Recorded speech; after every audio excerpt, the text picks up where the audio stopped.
I am J-Man, your preacher, here on YouTube.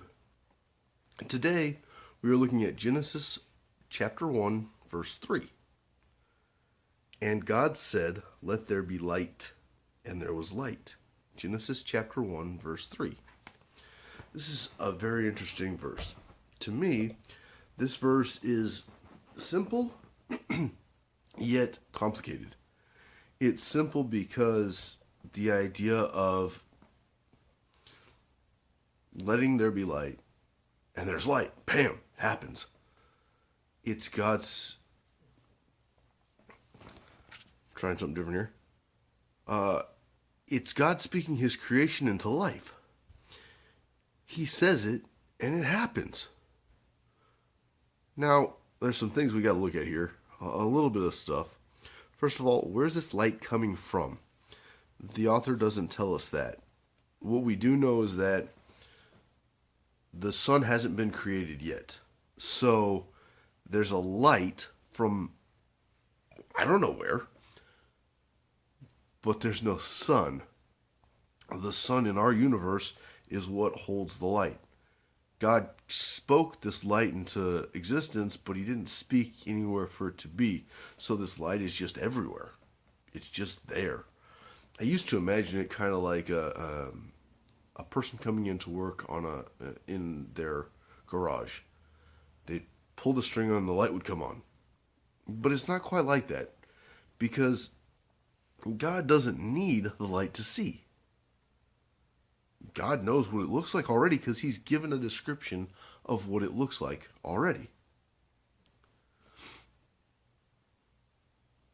No, the light proves God's divinity and creativity. It proves to the reader that this is God doing this. So we have to ask a couple questions about the light. I really only have one question, I guess, but what is the purpose of this light? Is it a light that the earth may need later on? Is it light to see? Because God doesn't need the light to see. Is it a light for the purpose of light? That's not really a good question, but is it light just to have light? I think some of the question will be answered in chapter 4 or in verse 4 when we get to that tomorrow. But for now, what we could consider is one thing that maybe, and I don't think this one isn't really me, but it's something to think about. Maybe God created the light, but didn't have the idea for the sun yet, knowing that the earth would need light. I don't know that I buy that one. Maybe God created the light so that he could prove who he was. Maybe the light is just light.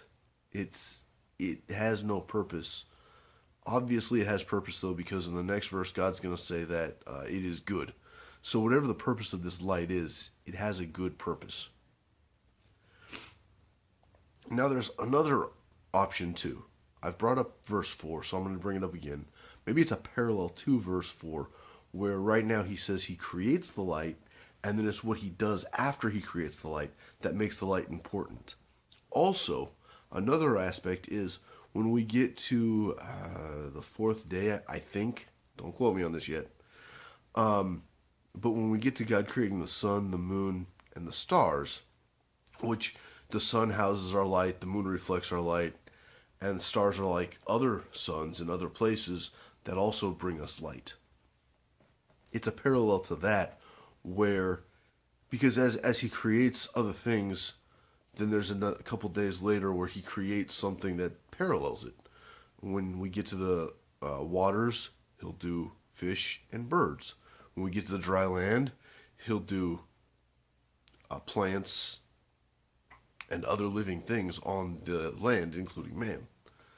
And it's this 3-day cycle, so it's day 1 light, day 2 air and water, day 3 land, day 4 sun, moon, and stars, and universe-esque stuff, which we believe he's already kind of created that. Day 5, plants. No. Day 5, birds and fish. Day 6, plants, animals, and man. Or something like that. We'll get there and we'll understand it better. But it could just be that parallel between the light today and then the house of the light, the reflector of the light, the way that the light, the placement of the light. So right now there's no placement for the light, it's just there. Thank you for watching. I hope you've enjoying this. Please leave any questions, comments, prayer requests down in the comments section below. Also, if you have any comments on your or any comments about how this is going with a Bible study or devotional, I'd like to know about that. Also, subscribe. That'd be great. Thank you, and God bless.